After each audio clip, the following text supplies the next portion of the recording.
అయినటువంటి పరమపూజ్య శ్రీ స్వరూపానంద గిరి స్వామీజీ, స్వస్వరూపానంద స్వామీజీ వారు ఈ ప్రాంతంలో విశేషంగా హిందూ ధర్మ కార్యక్రమాన్ని, తర్వాత అన్యమతస్థుల నుంచి వచ్చేటువంటి బెదిరింపులంతా కూడా ఎదుర్కొనే విధంగా ప్రజలు తయారు చేస్తుంటారు. కాబట్టి వారు హిందూ చైతన్యం కోసం శ్రీ స్వామీజీ సాధు పరిషత్ అధ్యక్షులు కూడా పనిచేశారు. కాబట్టి భక్తజనాలను ఉద్దేశించి హిందూ చైతన్యం పైన ప్రసంగించవలసిందిగా కోరుతున్నాం.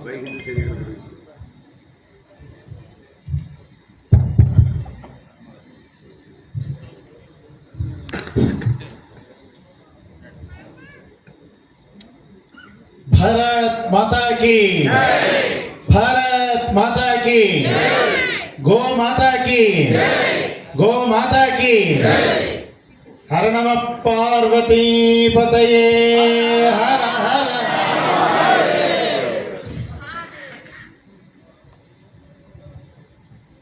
పవిత్రాత్మ స్వరూపులారా, ఇది చాలా పవిత్రమైనటువంటి దినం.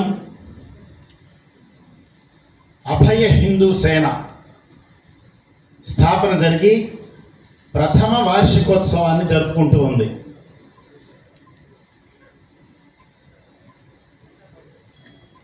మనం ఎప్పుడు హిందూ ధర్మం అంటాం, చాలా మందికి తెలియదు. హిందూ మతం మతం మతం అంటారు. మతం ఎప్పుడు మతి నుండి పుట్టేటువంటిది. మతం మతి నుండి పుట్టేది, మానవుని యొక్క మతి నుండి పుట్టేది మతము.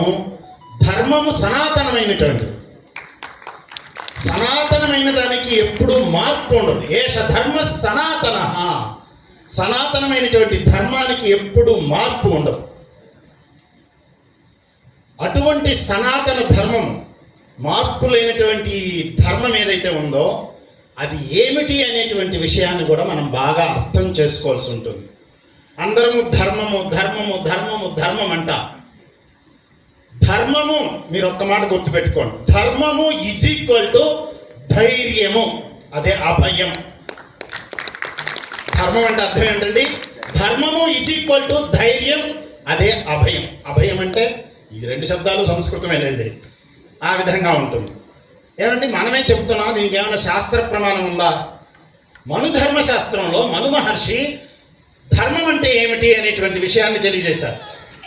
ధర్మం ధృతి క్షమామోస్తేయ నిగ్రహ ధీర్విద్యా సత్యమక్రోధ దశకం ధర్మ లక్షణం. ధర్మము అంటే అదేదో మనం ఒక రూపంలోనో ఒక వస్తువులోనో ఎక్కడో చూసేటువంటిది కాదు. అది మన మానవ జీవిత నడవడికి మాత్రమే, మానవ జీవిత ఆదర్శం మాత్రమే ధర్మం అండి. అందువల్ల ఇక్కడ కొన్ని ధర్మాలు కాదు, ఇవన్నీ కలిసి ఒక ధర్మం. అదే హిందూ ధర్మం, అదే సనాతన ధర్మం.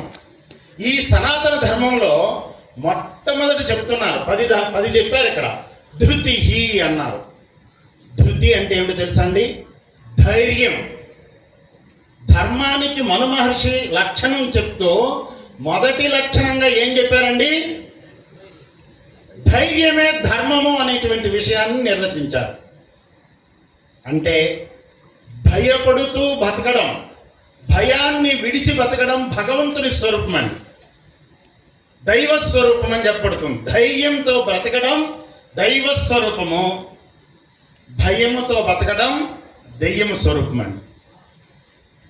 అర్థమైంది కదండి? అందువల్ల మనం దెయ్యాలుగా ఉందామా, దైవాలుగా మారుతామా? దైవాలుగా మారుతామంటే మనం ఎట్లా బ్రతకాలి? ధైర్యంగా బ్రతకాలి. అదే అభయం. భగవద్గీత కూడా ఒక మాట చెప్పింది. దైవీ లక్షణాల్లో కానీ జ్ఞాన లక్షణాల్లో కానీ మొట్టమొదటి ఒకటే చెప్పారు, అభయం సత్వ సంశుద్ధి.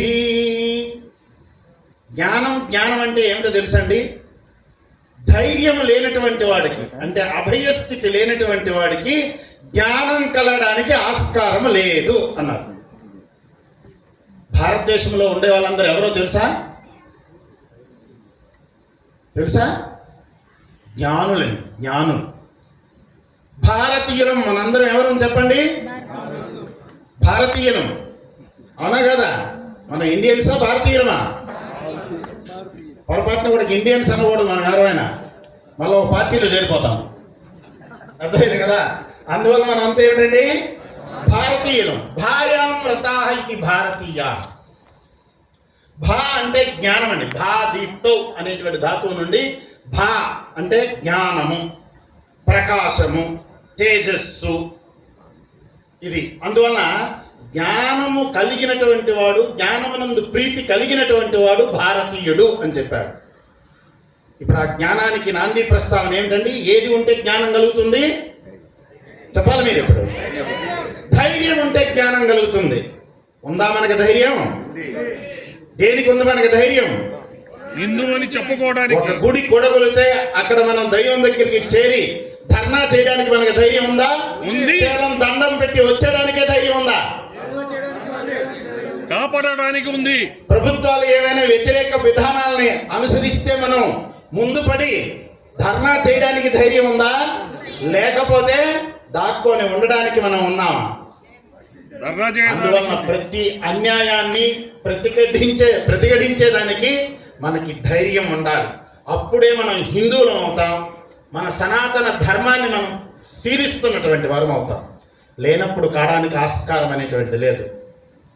ఆ విధంగా ప్రతి విషయంలోనూ నిన్న మా ఆశ్రమం అడిగారు, స్వామి రాధా మనోహర్ దాస్ అంటే ఎవరండి అని. అంటే నేను చెప్పాను, మన ఆశ్రమానికి కూడా 3 పర్యాలు 4 పర్యాలు వచ్చారు, మీరు గమనించలేదు. ఒక్కసారి యూట్యూబ్ ఓపెన్ చేసి రాధా మనోహర్ దాస్ అని కొట్టండి, ఎవరో తెలిసిపోతుంది అన్న. నిజంగా వాళ్ళు వెంటనే రాధా మనోహర్ దాస్ అన్నారు. అనేసరికి ఇక ఎన్ని వచ్చాయి, వరుసని వచ్చాయన్నమాట. రాధా మనోహర్ దాస్ అంటే సామాన్యం కాదండి. రాధలో ఉండే భక్తి ఉంది, కృష్ణునిలో ఉండేటువంటి యుక్తి, శక్తి, ధైర్యము, ధర్మస్థాపన లక్షణాలన్నీ కూడా ఉన్నాయి. ఆ విధంగా రాధాకృష్ణుల యొక్క స్వరూపమే రాధా మనోహర్ దాస్. వారు ఆరాధించేటువంటి దైవము పరంపర కూడా అక్కడి నుండే వచ్చారు. ఆ విధంగా రాధలో భక్తి, కృష్ణునిలో శక్తి, యుక్తి. కృష్ణుడు అంటే సామాన్యం కాదండి. ఒక్క శక్తి ఉంటే సరిపోదు, అక్కడ యుక్తి కూడా ఉండాలి. ఇప్పుడు ధర్మానికి ఏం చెప్పారు? ఎంత ధైర్యం ఉండాలో అంత క్షమ కూడా ఉండాలి అని ధర్మం చెప్పారు. ఎక్కడ క్షమ ఉండాలో అక్కడ క్షమ ఉండాలి, ఎక్కడ ధైర్యం ఉండాలో అక్కడ ధైర్యం ఉండాలి, అన్నీ ఉండాలి. ఇవన్నీ లక్షణాల కింద చెప్పారు. ఈ లక్షణాలన్నీ కలిగినటువంటి వాడు ధర్మాత్ముడు అని చెప్పబడతాడు. అక్కడ ధర్మస్థాపన జరుగుతుంది అనేటువంటి విషయాన్ని మనం చెప్పుకోవడానికి ఆస్కారం అనేటువంటిది ఉంటుందన్నమాట. అందువలన మనం ప్రతి విషయంలో కూడా నేను హిందువునని ధైర్యంగా చెప్పుకునేటువంటి పరిస్థితి ఉండాలి. ఈ మధ్య ఒక 4 నెలల ముందు మా ఆశ్రమానికి ఒక అబ్బాయి ఇచ్చాడు. అంతా ఒక 18 ఏండ్లు 20 ఏండ్ల లోపు ఉంటాయి. వచ్చి ఆ ఒక్క అబ్బాయి వచ్చాడు, నాకు సాష్టాంగపడి నమస్కారం చేశాడు. నేను స్టన్ అయిపోయాయి. ఇంత యువకుల్లో ఒక సన్యాసిని చూసి సాష్టాంగ నమస్కారం చేసేవాళ్ళంటే సంస్కారం తక్కువ ఉంటుంది. చేసి నిలబడినాడు. స్వామి నేను గుర్తున్నానా అని అడిగాడు. అంటే చూసినట్టుంది అబ్బాయి, ఎవరు నువ్వు అని అడిగా. అడిగితే స్వామి మీరు బాల సంస్కరణ శిక్షణా తరగతులను జరుపుతుంటారు కదా, నేను ఒక 6 సంవత్సరాల ముందు మీ దగ్గర బాల సంస్కరణ శిక్షణా తరగతులకు వచ్చాను అన్నాడు. అదేనైతే నేను చూసినట్టు గుర్తుంది, బాగున్నావా, ఏం చదువుతున్నావు, ఎక్కడున్నావు, ఏమిటి అని అడిగాడు. అన్నీ అడిగిన తర్వాత అబ్బాయి తన ఆనందాన్ని నాతో పంచుకోవాలని ఒక మాట చెప్పాడండి. స్వామి అప్పటి వరకు నేను తల్లిదండ్రుల్ని చాలా ఇబ్బంది పెడుతుండేవాడిని. నేను మీ దగ్గర 10th క్లాస్ చదువుతున్నప్పుడు మీ దగ్గరికి వచ్చాను. మా అమ్మా నాన్న మాట వినేది లేదు, వాళ్ళని సతాయిస్తూ ఉండేవాడిను. అప్పుడు మీరు ఒక మాట చెప్పారు, తల్లిదండ్రులకు కన్నీరును కార్చేటువంటి పని మనం చేయకూడదు, వారి కన్నీరును దాచుకుంటూ మనల్ని కాపాడుతూ ఉంటారు నిరంతరం. అందువలన ఈ విధంగా తల్లిదండ్రులు, తల్లి అంటే ఎవరు, తండ్రి అంటే ఎవరు, వారు మనల్ని ఏ విధంగా కష్టపడి ఎన్నో కష్టాలకు ఓర్చి మనల్ని ఉన్నతికి తీసుకువెళ్ళాలని ప్రయత్నం చేస్తారు. ఇవన్నీ కూడా నేను క్లాసుల్లో చెప్పాను అనమాట. అందువల్ల ఎప్పుడూ తల్లిదండ్రులను మనం బాధ పెట్టే పని మనం చేయకూడదని. అక్కడ నుండి నేను తల్లిదండ్రులను ఎప్పుడూ నొప్పించే పని చేయలేదు స్వామి ఇప్పటి వరకు అన్నాడు. చాలా సంతోషమైంది. తర్వాత స్వామీజీ ఆ రోజు మనం హిందువులం కాబట్టి కట్టు, బొట్టు, జుట్టు మన హిందూ ధర్మానికి పట్టు అని చెప్పారు. ఇది స్లోగన్గా మాకు చెప్పారు. అప్పటి నుంచి నేను తప్పనిసరిగా బొట్టు పెట్టుకుంటున్నా స్వామి అన్నాడు. బాగుందబ్బాయి. అంతేకాదు స్వామి, నా స్నేహితులు కూడా 4-5 మేము కాలేజీకి వెళ్ళినా అందరికీ బొట్టు పెట్టుకొని కాలేజీకి వెళ్ళేటట్టు నేను నేర్పించాను అన్నాడు. ధైర్యము అంటే ఏమో కాదండి. ధైర్యం అంటే 4 తన్నేయడం, 4 కొట్టేయడం, లేకపోతే కత్తి పట్టుకొని 4 తలకాయలు తీసేయడం, ఇది కాదు ధైర్యం. ధర్మాచరణ చేయడమే ధైర్యం. ఆ అబ్బాయిలో ఉండేటువంటి ధైర్యం ఏంటి అంటే, ఏది చెప్పారా ఇప్పటి వరకు మా కన్నానంద భారతీ స్వామి చెప్పారు కదా, ఊరికే ఊకొట్టేయడం కాదు, ఊరికే చప్పట్లు కొట్టేయడం కాదు, కార్యాచరణలోకి రావాలి మనం. ఆ విధంగా నేను బొట్టు పెట్టుకునేటట్టు అందరికీ, మా విద్యార్థులందరికీ నేర్పుతున్నా స్వామి అన్నాడు. చాలా సంతోషమైంది. తరువాత ఇంకో మాట చెప్పాడు. స్వామి, మా కాలేజీలో ఒక లెక్చరర్ ఉన్నాడు, ఆయన ముస్లిం ఉన్నాడు. ఆయన నన్ను చూసి ఏమిరా బొట్టు గిట్టు పెడుతున్నావు కాలేజీకి వస్తూ అని అడిగాడు స్వామి అన్నాడు. అడిగాడు స్వామి. నేను చెప్పాను, ఏం సార్ మీరు ముస్లింగా ఉండి టోపీ పెట్టుకొని వస్తే తప్పు లేదా, మేము హిందువుగా ఉండి బొట్టు పెట్టుకుంటూ వస్తే తప్ప అని నిలదీశాను అన్నాడు. నాకైతే అట్లే కళ్ళంట నీళ్లు కారిపోయినాయండి. అబ్బా, ఇన్ని రోజుల తర్వాత ఒక మంచి వార్త వింటున్నాను. ప్రతి సంవత్సరం ఒక 100 మంది క్లాసులు తీసుకుంటే ఇట్లా ఏ 5 మందో 10 మందో కనీసం బాగుపడుతున్నారు అనేది అర్థమైందనమాట. ఇది ధైర్యం అండి, ఇది ధర్మం అండి. అందువల్ల మన నిజ జీవితాల్లో మనం అందరం కూడా ఆ విధంగా ఇతరులు అన్యాయం చేస్తే, అక్రమంగా ప్రవర్తిస్తే, ద్రోహ ప్రవృత్తి కలిగి ఉంటే అటువంటి వాళ్ళందరినీ మనం నిలదీయగలగాలి. అప్పుడు మన గ్రామాలకు ఎవరైనా వస్తారా? రావడానికి ఉంటుందా? ఉండదు అన్నమాట. ఆ విధంగా ఊరికి ఒక్కరున్నా చాలు. ఒక్కరం ధైర్యంగా నిలబడితే 10 మంది మనతో కూడా వస్తారు. ఆ ఒక్కరు కరువు అయినప్పుడే చాలా కష్టం అవుతుంది అన్నమాట. అర్థమైంది కదండి. ఈరోజు మనకి రాధా మనోహర్ దాస్ గారు అసలు ఎంత క్రిటిసైజ్ చేస్తారు అంటే ఇతర మతాల గురించి, ఆ విధమైనటువంటి ధైర్యంతో, అంటే ఉడుకు రక్తం పొంగేటట్టుగా వారు ఆ కామెంట్స్ చేయటం అనేటువంటిది ఇంతమందిని మిమ్మల్ని అందరినీ ఇక్కడ తీసుకొచ్చింది.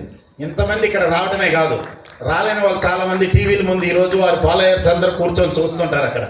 ఎందుకంటే మరి కనీసం ఏం లేదన్నా లక్షల్లోనే ఉంటారు వాళ్ళు. ఏది సబ్స్క్రైబర్స్ అంటారు కదా, లక్షల్లోనే ఉంటారు. కానీ ఆచరణకు వచ్చి ఇక్కడ వరకు రాగలిగినటువంటి వాళ్ళు చాలా తక్కువ మందే ఉంటారు. అటువంటి పరిస్థితుల్లో ప్రతి ఒక్కరు కూడా ఒక్కొక్క రాధా మనోహర్ దాసులాగా మనమందరము తయారయ్యి ఈ విధంగా మన ధర్మాన్ని, మన దైవాన్ని, మన దేశాన్ని, మన గోమాతను, మన వేద ధర్మాన్ని అన్నిటినీ రక్షించడానికి మనం బద్ధకంకలుగా ఉండాలి. అప్పుడే మనం ఈ ఉత్సవం ప్రథమ జయంతి ఉత్సవం ఇప్పుడు జరుపుకుంటున్నాం, అంతే కదా. ఈ సంస్థ యొక్క అభయ హిందూ సేన యొక్క ప్రథమ వార్షికోత్సవం.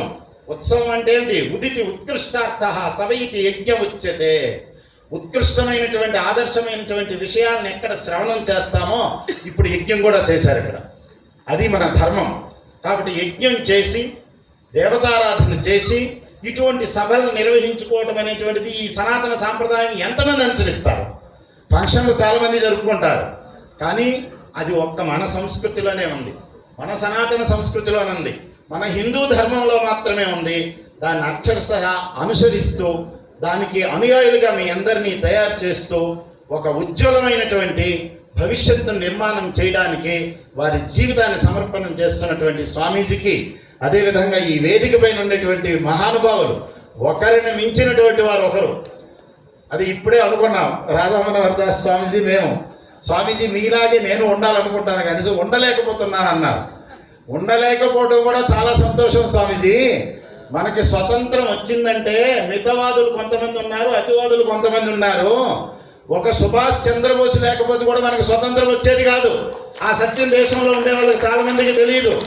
కాబట్టి మనం ఇక్కడ నుండి చేస్తే, ఇక్కడ ఆదరణ లేకపోయినా తన దేశం పైన కానీ మన వారిపైన కానీ విశ్వాసాన్ని పోగొట్టుకోకుండా ఇతర దేశాలకి వెళ్ళి ఉద్యమాలను ప్రకటించి మన దేశానికి స్వతంత్రం తెచ్చినటువంటి మహానుభావుడు ఒక సుభాష్ చంద్రబోస్. కాబట్టి ఈ దేశం నుంచి తరిమేసినా వేరే దేశానికి వెళ్ళైనా ఈ దేశాన్ని బాగుపరుస్తాననే ధైర్యము, సాహసం కలిగినటువంటి అపర సుభాష్ చంద్రబోస్ మన రాధా మనోహర్ దాస్. అది అందువల్ల ఇటువంటి కార్యక్రమాలు జరగడం, ఇటువంటి విషయాలను తెలుసుకోవడం చాలా సంతోషకరం.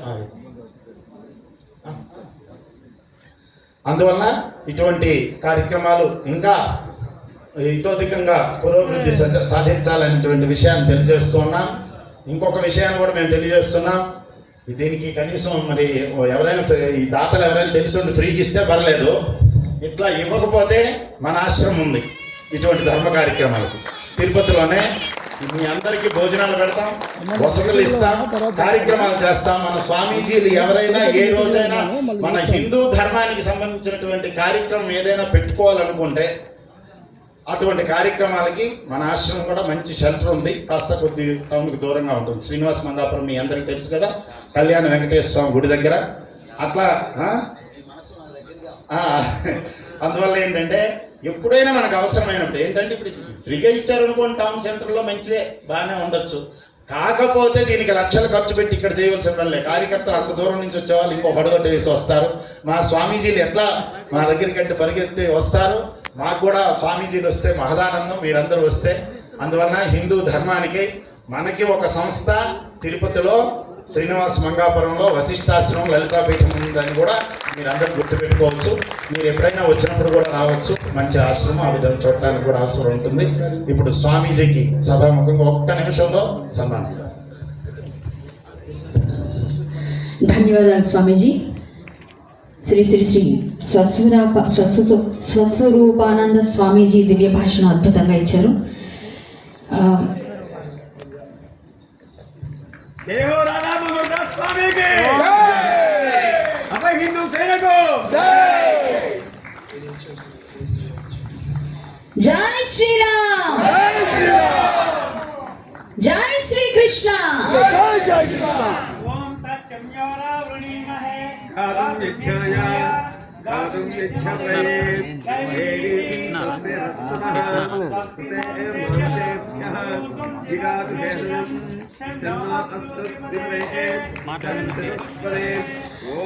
స్వామీజీలకి సత్కరిస్తున్నారు.